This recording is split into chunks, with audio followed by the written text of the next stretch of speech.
Hi, and welcome to English-Fabule. Are you learning English? Great. Let's learn English with a very interesting story. Don't forget to subscribe, like, and comment. Let's get started. In Paris during the war, a German officer came to see Pablo Picasso. It was 1940, and German soldiers were in charge of the city. The officer held a photograph of a painting. The painting showed much pain, with sad people and animals. It was Picasso's famous work, Guernica. The officer asked Picasso, "Did you make this?" Picasso looked at the officer without fear. He gave a famous answer. "No, you did." This answer makes Picasso seem like a hero.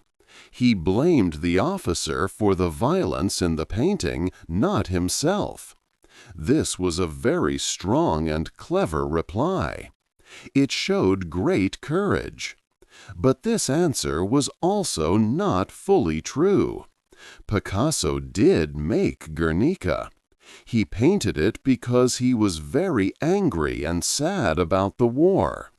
He showed the terrible bombing of a town in Spain that killed many innocent people. His reply, while powerful, hid a deeper truth about him. This moment points to a big question about Picasso's life. How could this same man create such a powerful painting against war, a work that made the whole world feel the pain of others and speak out against injustice? Yet in his private life, he often acted like a monster. He caused much hurt to the women he loved. He used them for his art and then often left them broken. This is the central puzzle of Picasso. How could a person with such a deep understanding of suffering in his art cause so much suffering in real life? Over the next 7 chapters, we will spend time trying to understand this difficult contradiction. We will see how Picasso systematically broke the hearts and minds of the women he knew. These women were his muses, meaning they inspired his art. They helped him create his most beautiful and powerful paintings. But their sadness and their broken lives also seemed to fuel his genius. We will look closely at how he often destroyed their personal happiness and well-being while making his own art incredibly important and famous. His art became divine, but often at the cost of those closest to him, a true demolition of their spirits. To truly understand the complex man who bravely stood against a German officer, we must first go much further back in time. We need to learn about Picasso when he was a very young boy.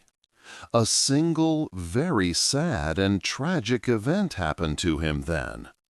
This tragedy broke him in a deep and lasting way. It would then stain his entire life with the color of death and a lasting sadness, influencing everything he created and everyone he met. 2. A sad young man. Picasso's life took a dark turn because of a great sadness. His close friend, Carlos Casagemas, was a sensitive artist. Carlos fell in love with a model named Germaine. But Germaine did not love him back and made fun of his problems. This caused Carlos deep pain and made him drink a lot. Picasso tried to help, even taking him on a trip. But Carlos's sadness was too strong. On February 17, 1901, Carlos invited Germaine to a dinner in Paris. When she refused to marry him, he tried to shoot her. The gun did not fire. Then Carlos turned the gun on himself and died. This tragic news broke Picasso. He realized that love could be fragile and that art could not save everyone from suffering. After this, Picasso's art changed completely. For about 4 years, from 1901 to 1904, his paintings were almost all blue. This time is called his blue period. It was not just an artistic choice. It was like a psychological prison. The deep sorrow from his friend's death filled his soul and his art, painting everything with hopelessness. During this time, Picasso lived in great poverty in Paris. He stayed in a run-down building called the Bateau Lavoie. It had no heat or lights and only one cold water tap. It was a truly miserable place. Picasso was so poor he had to burn his own paintings to keep warm during the cold winters. This was real hardship, not romantic, artistic life. Trapped in this blue world of sadness and poverty, Picasso felt close to giving up. But a new woman was about to enter his life. She would bring back bright colors and new feelings to his world. Yet this change would also mark the start of how he would later hurt the women he loved. 3. A new love, a new color. After years of sadness, a new person came into Picasso's life in 1904. Her name was Fernande Olivier. She was a beautiful model and a free spirit. Picasso met her in the Bateau Lavoie, his studio building. Fernande brought a big change to his art. The sad blue colors went away. In their place came warm colors like red, pink, and orange. This time in his art is called the Rose period. Many people thought it was a happy time for Picasso, a time of new joy and love. But this new colorful period had a dark secret. It was not just a time of happiness for Fernande. Picasso painted her many times, maybe 50 or 60 portraits. He made her look like a goddess in his art. But in real life, his love for her slowly became a kind of prison. Picasso became very jealous. He did not like it when Fernande posed for other artists. When they went to cafes, he told her not to look at other men. He even locked her inside their apartment when he left. Fernande wrote about this time in her diary. She said that Picasso's jealousy kept her locked away. She felt like a prisoner. Yet she also wrote that with books and tea she was happy, very happy. This shows how Picasso's control started to change her thinking. She accepted her life inside the apartment as a form of love. This relationship with Fernande Olivier created a pattern for Picasso. He would first make a woman feel like she was very special. He would paint her and make her his muse. Then he would slowly start to control her and make her feel less important. Finally, he would leave her. This same hurtful pattern would happen with many women in his life for the next 60 years. We will learn more about this in Chapter 5. After 9 years together, Fernande was tired of this life. She had a short affair with another artist. When Picasso found out, he ended their relationship. Fernande was left poor and alone. Picasso then tried to stop her from telling her story about him. He moved on to a new woman. Now, Picasso was about to begin a new art project. It would be so strange and new that his friends would think he was crazy. But this project would change art forever. 4. Breaking all the rules. Picasso's life was not just about love. In 1907, he made a painting that changed art forever. It was a strong attack on the idea of beauty that had been in Western art for 500 years. This painting was called Les Demoiselles d'Avignon. Its first name was The Brothel of Avignon. The painting showed 5 nude women. Their bodies looked broken and strange. They did not look like real people.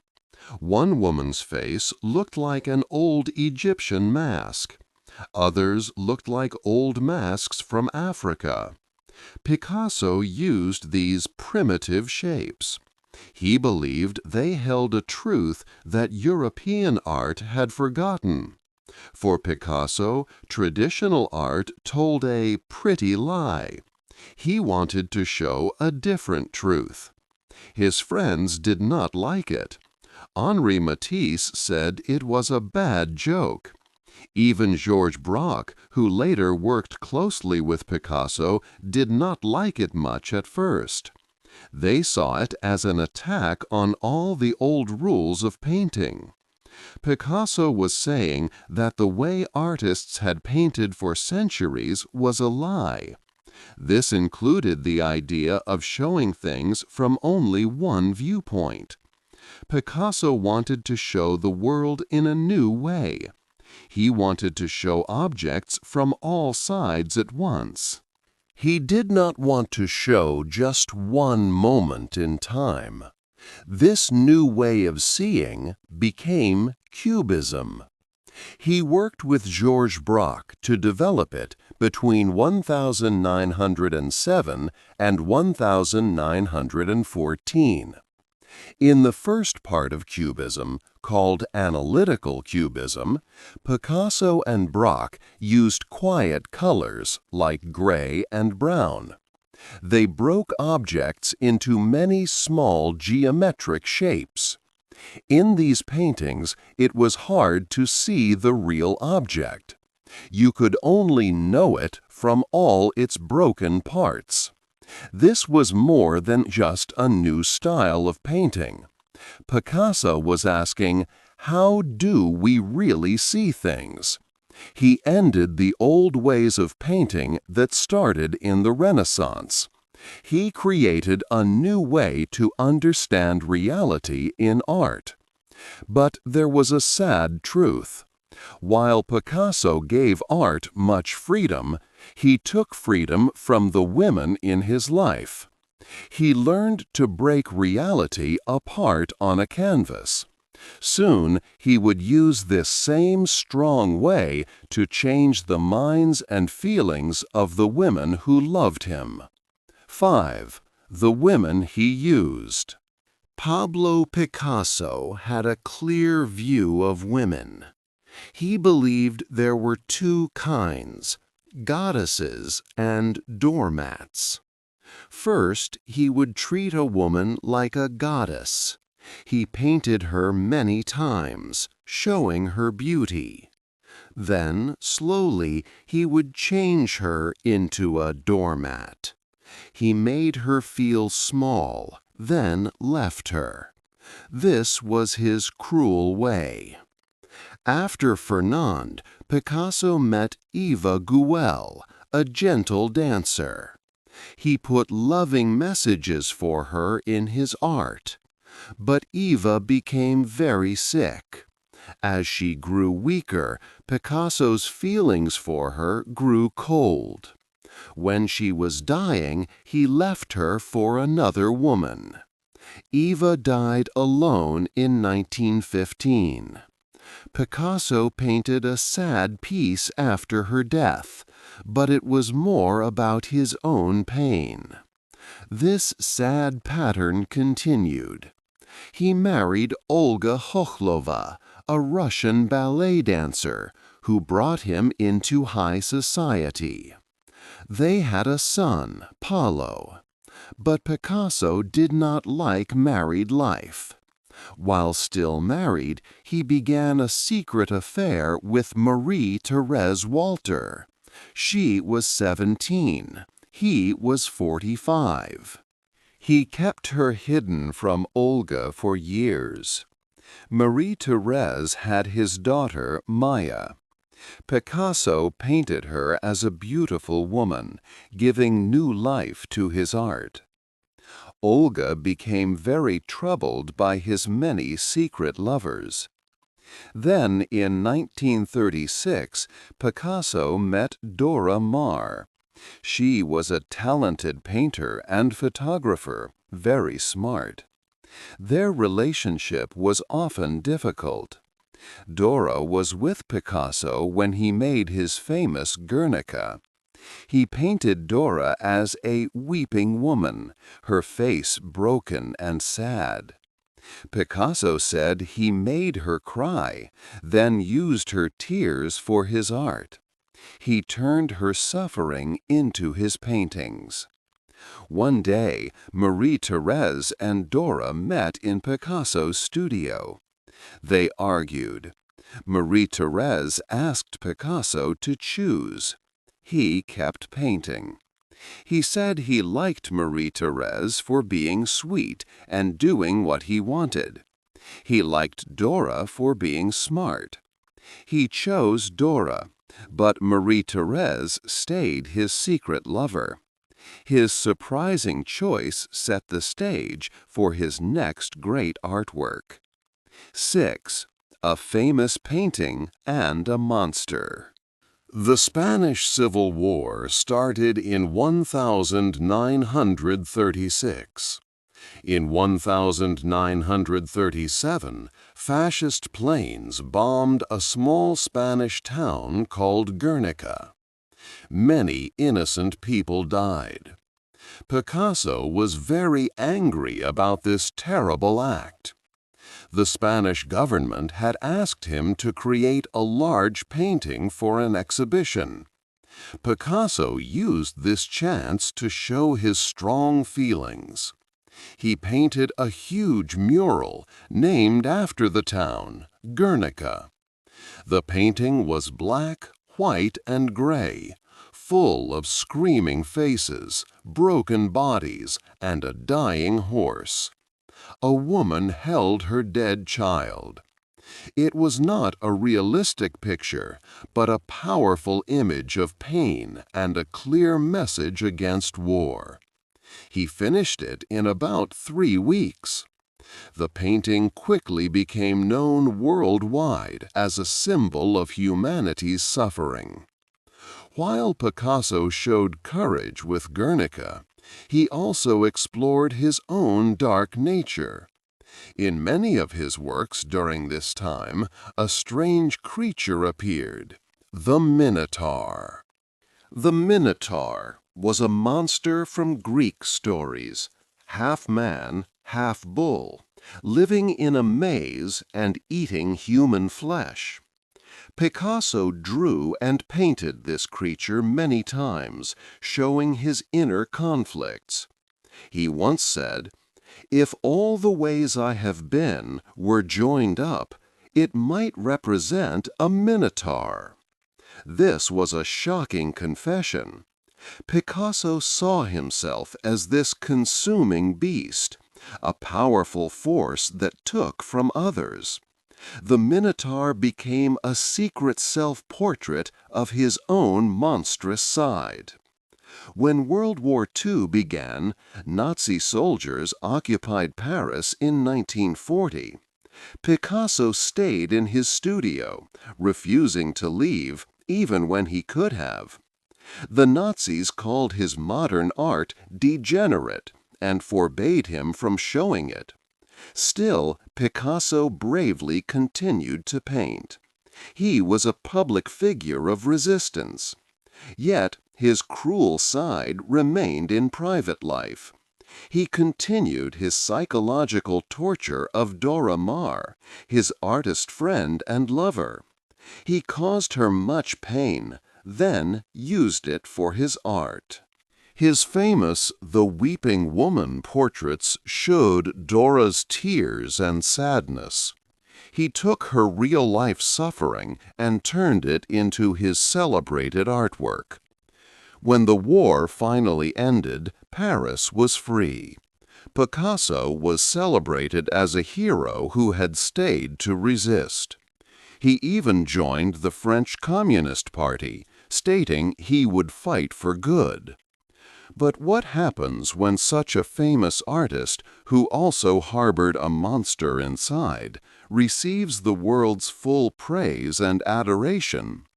The immense power and fame he gained would lead to a terrible curse for many long after he was gone. 7. The Old King. Picasso was an old man in his last years. He was one of the richest people in the world, a true king in the art world. But he did not rest. He worked without stopping, painting with strong, urgent energy.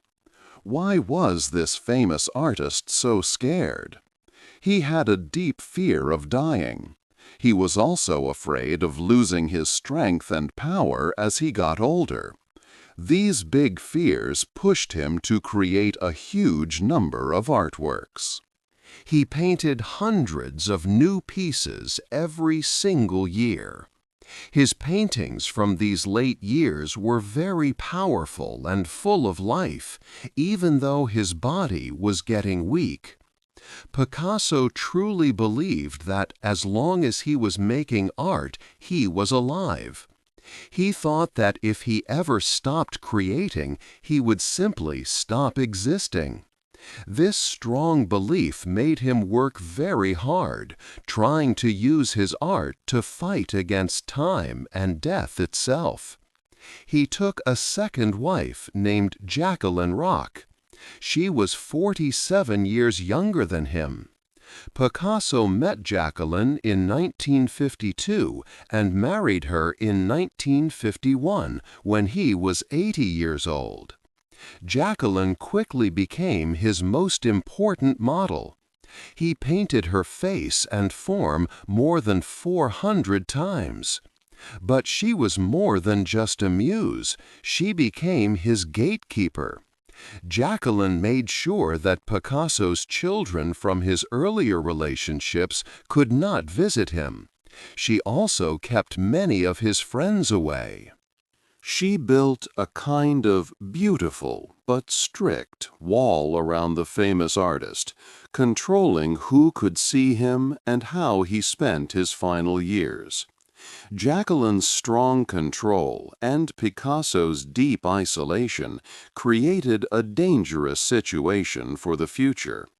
This lonely life, along with the fact that he did not write a will, meant that a wave of family problems and sadness would begin right after he died. On April 8, 1973, Picasso passed away. He was 91 years old. He left no will, no legal paper to say how his money and possessions should be shared. His estate was worth billions of dollars, an incredibly vast fortune. But this wealth also created a family that was completely torn apart by fighting, jealousy, and anger.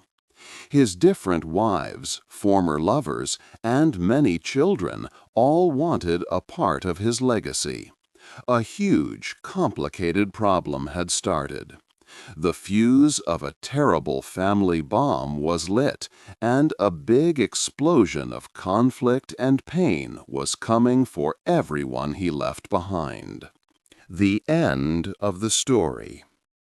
The story ends with many sad events for the people in Pablo Picasso's life. We now see that the Picasso curse was not just a myth, but a real pattern of bad luck and sadness for those around him. It was a trail of destroyed lives, not just an old tale. Picasso's grandson, Pablito, faced deep pain after his grandfather died. Jacqueline, Picasso's last wife, kept Pablito away from the funeral. This made the young man, only 24 years old, feel very unwanted. Full of sadness, he drank bleach and died in a lot of pain. His father, Paulo, was Picasso's eldest son. Paulo had always lived in his father's shadow and was treated badly. He struggled with sadness and alcohol. After Pablito's death, Paulo's health got much worse. He died of liver cancer just 2 years after his famous father, at the age of 54. Marie-Thérèse Walter, one of Picasso's most famous lovers and muses, spent many years hoping Picasso would marry her. When he died without doing so, her dreams ended. 4 years after his death, she took her own life, hanging herself. Dora Maar, another important artist and lover, lived for many more years. But she carried deep emotional scars from her time with Picasso. She often said that Picasso was like a force that brought sickness and death. 13 years after Picasso's death, Jacqueline Roch, his final wife and muse, also ended her own life. She shot herself in the head. She had tried to protect Picasso's legacy, but the pressure and loneliness became too much to bear. These tragic deaths were not by chance. They were the result of the deep emotional damage Picasso caused to the people around him. His way of living, his intense focus on his art, often meant hurting others. His cruelty and his amazing creativity were deeply linked. His great talent came with a very high cost: the happiness and, in some cases, the lives of human beings. For many years, people have admired his art and not truly seen this terrible price. We can no longer look at Picasso's wonderful art and ignore the cruel man who made it. His power to create beautiful things and his power to destroy people were two sides of the same person. We must understand this hard truth. For a century, we have been willing to accept the suffering of others as payment for his genius. What do you think about this?